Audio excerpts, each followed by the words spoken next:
let's get into it. Oh, man, I'm naked here. I'm naked. Oh gosh. Okay, tinfoil Speedo, right?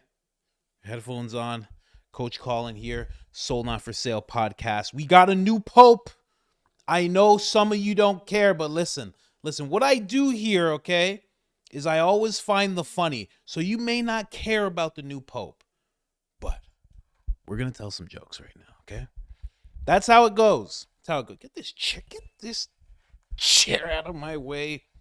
I'm done with chairs. Sometimes.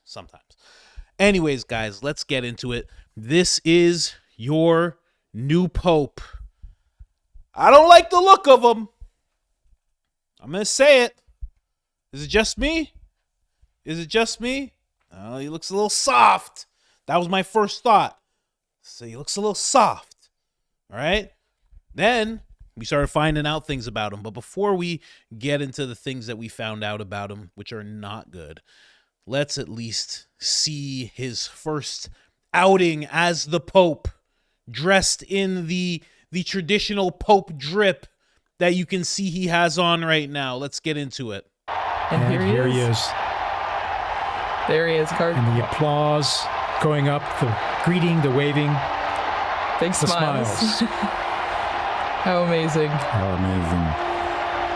And Dr. Liz Love was also talking about the symbolism of the red that he's wearing. You know, it is a sacrificial role, and that is the symbol of the cloth that he's wearing right now. Oh, he's also American, if you didn't know. This guy comes from Chicago. This guy is from Chicago. Do you understand? I didn't even think that was allowed. I thought they always had to be from like France or, you know. I didn't realize you could just get a guy who's going to be like, hey, oh, what's going on, all you friggin' guys out here? Holy jeez. I didn't use your name. Don't worry about it. Use guys here. I hope that's how he sounds. Let's go. And we see this beautiful close-up view from the side there at the same level as the loggia. Pope Leo the 14th. Amazing. Smiling. And Pope, yes. You can see who wouldn't be taken by the moment. Mm-hmm. And I think going through his mind, you know, the weight of this responsibility. Oh, yeah. You can see it on his face. You can see it on his face. Amazing. After this, you're never the same person. No. And we're hearing the bands below, the mutual salute of the anthems, the hymns, Vatican hymn and the Italian national anthem, as we do traditionally at the Easter and Christmas, as we've mentioned. And after this, now Pope Leo the 14th should be playing the American national anthem. What's going on here? It's exactly what should be playing right now. Some Stars and Stripes. That's what should be playing. I just want to get to the part where he actually talks. Let's hear him talk a little bit. Historic moment.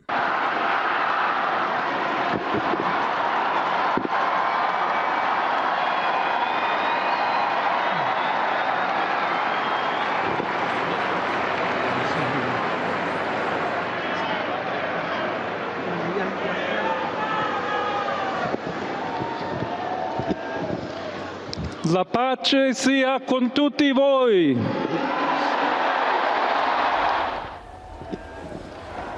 La pace sia con tutti voi.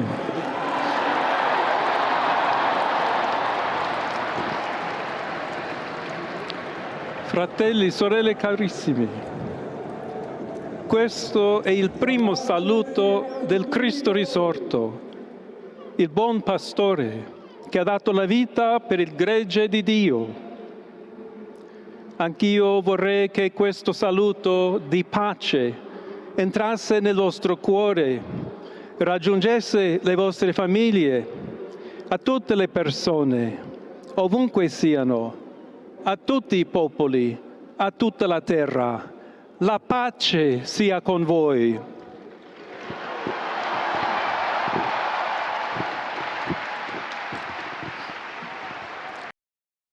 The disrespect to not say this in English.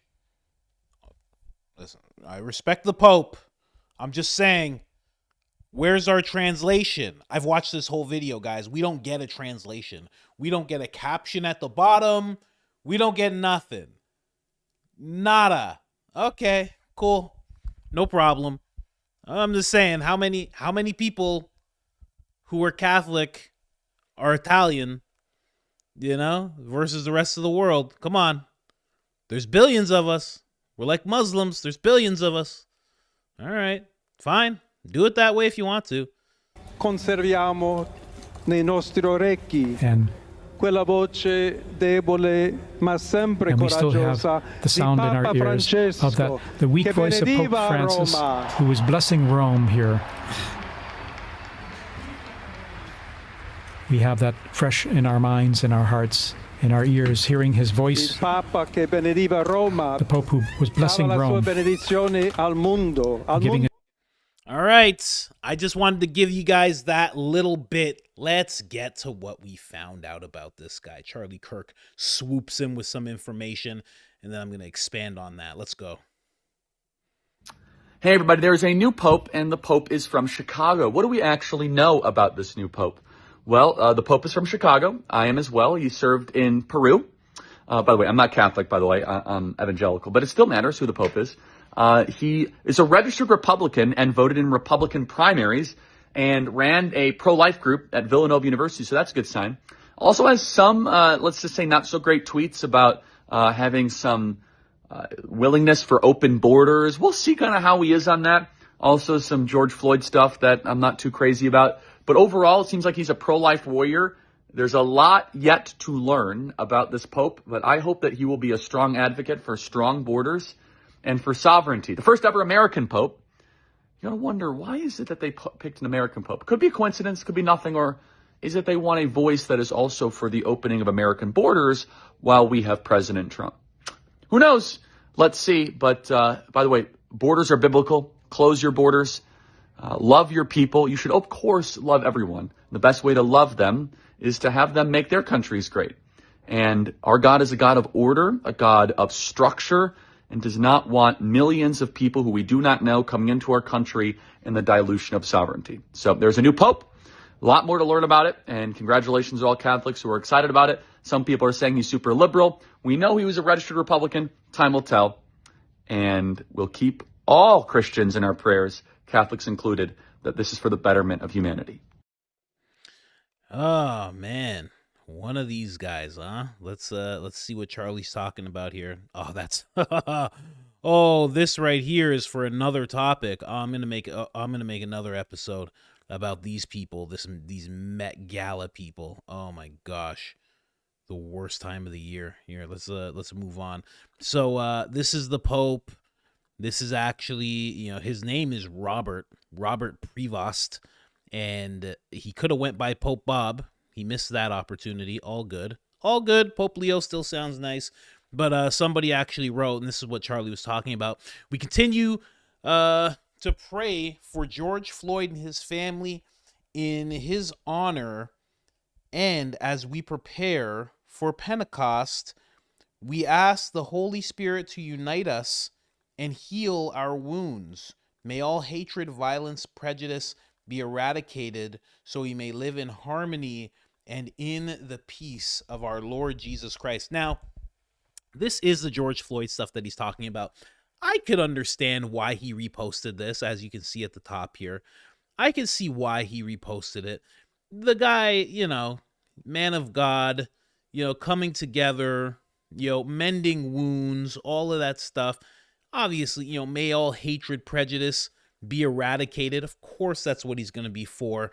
But a lot of people are pointing to this as like, this is something very liberal right here. Not something that a registered Republican would do. Oh, that's who I think should be the Pope. I'm going to be honest with you right now. That's the guy right there. We'll talk about him in a minute. But let's move on to what else. Got my clips all mixed up here. All right, let's hear. This is what he said about J.D. Vance. And this is an actual post from him. This is not a repost. It says, J.D. Vance is wrong. Jesus doesn't ask us to rank our love for others. And this was in regards to, just getting at J.D. Vance about ranking, and it had to do with immigration and who should be where. And he was saying there shouldn't be a ranking system. But again, it was in regards to immigration. So it's not really a ranking system that's going on. It's kind of just who's American, who's been vetted, who's coming in legally, and who's just trying to jump into the country unknown. But again, this is the Pope. This is the new one. This is another repost that he did as Trump and the President Bukele use Oval Office to feds illicit deportation of the U.S. resident, a once undocumented El Salvadorian himself, now DC Ox Plus Evaluate asks, do you not see the suffering? Is your conscience not disturbed? How can you stay quiet? This is another repost from him. This is in regards to the Maryland man as Trump and Bukele. We're talking about the Maryland man, quote unquote, because he's actually a Salvadorian man. And, the whole debacle, the whole hoax of bringing him back as if he's an American citizen. Again, this is another thing that he posted about JD.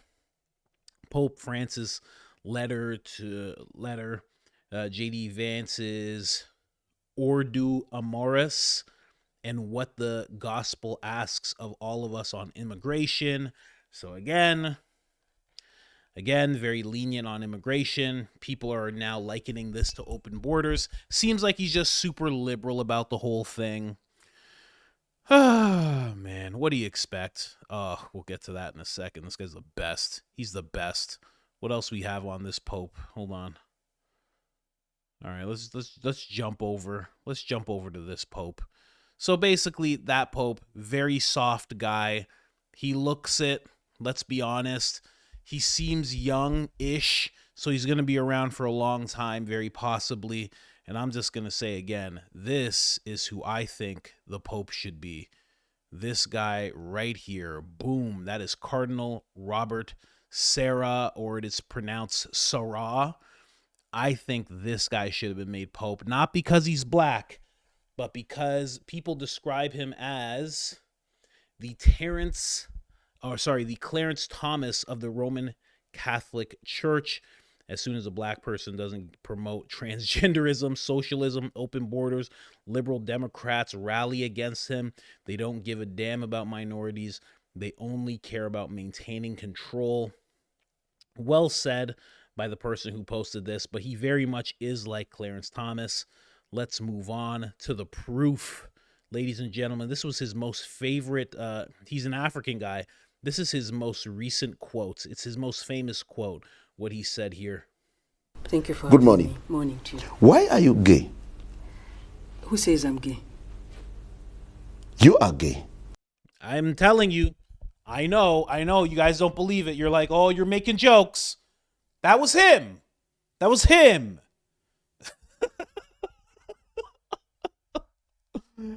Oh, man. But he is an African guy. And African people have that disposition more often than not. And I could imagine that a guy who is a hardcore Catholic to the point where he is in the Vatican right now probably has that same view. And you need a guy like that in today's world. You need a guy to just walk up and just be like, why are you gay? I don't understand. This is very weird. You come to me, you're clearly a man, you're wearing a dress. This is not of the Catholic Church. I don't even think we should have the conversation here. We should go outside to the road because of how you're dressed. I don't understand what's going on. I cannot bless you. No. I was ready for some of that in 2025, 2026, 2027. That's what I was ready for. But let's get serious here. These are some of his legitimate, more Met Gala people. Oh, man, I'm making that episode right after this. These are some of his quotes here. This is actually him talking to somebody. I'm going to read this out as it goes. But this is him talking about the West and what the West needs to worry about. Occidental, qu'est-ce qui vous inquiète? Vous savez, la plus grande... So let's just go back. What worries you? You know, the biggest worry is that Europe